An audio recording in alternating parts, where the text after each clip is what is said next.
the big right-wing talking point today, Obamacare is going to cost 3 million jobs. CBO says the current estimate for 2021 is a reduction in full-time equivalent employment of about 2.3 million. Everyone's saying, oh, this is going to be on ads in 2014. What does this number mean?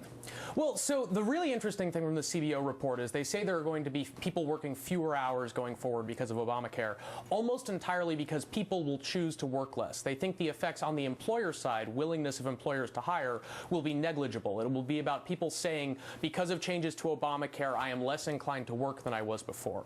But let me just stop you there, because there's a crucial distinction. Right. The attack on Obamacare has always been job creators will be less likely to hire. Right. That is not what the CBO is saying. Right. It is saying that some percentage of people will work fewer hours because they no longer have to work solely to get health insurance for their family. Well, this is a mixed bag. Some of these effects are actually really good. It'll be things like that. People will say, I no longer need to keep this job that I have principally for the health insurance, so I will stay at home with my kids. I will retire at age 62 instead of age 65. I'll go back to school.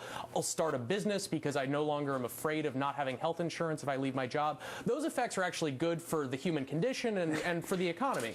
On the other hand, part of this effect is because the way Obamacare works is they give you a subsidy for an insurance plan, and as you make more money, they take away more and more of that subsidy. This creates effectively a tax on people with low and moderate incomes. As they earn more money, they lose part of that subsidy. It adds on maybe 5 or 10 or 15% to their tax rate. And so some of those people will work less. That's not a desirable economic effect. You could tweak the program so you'd have less of that effect, but any kind of means-tested entitlement program will do that. Yes. It's a trade-off compared to the fact that it lifts people out of poverty. Means testing, right. Any means testing entitlement program, any means testing welfare program will have this incentive effect at the margins. It's a reason that people like myself favor universal programs such as single payer, because one of the things you get is you actually don't get that effect.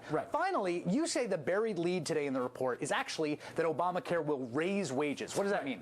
Well, so you have this effect where employers will be just as inclined to hire as they were before. Some workers will be less inclined to work. So labor is like any good or service. When you have people, when there's just as much demand for it and people are less inclined to supply it, you have to have a change in the price to bring the supply and demand into line. And the way that'll work here is wages will have to go up to induce these workers who are less inclined to work because they're not striving for that employer-provided health insurance. What will cause them to work? A higher wage. Key thing here, you say, and I thought it was a really important point, that Obamacare subtly shifts the power dynamic between employer and employee towards the employee. Right. The employer's ability to provide you health insurance was this power they had over you. Right. And to the extent that we disentangle those two, you are empowering employees. I think that's a really key point. MSNBC contributor Josh Barrow, thanks for coming by. Thank you.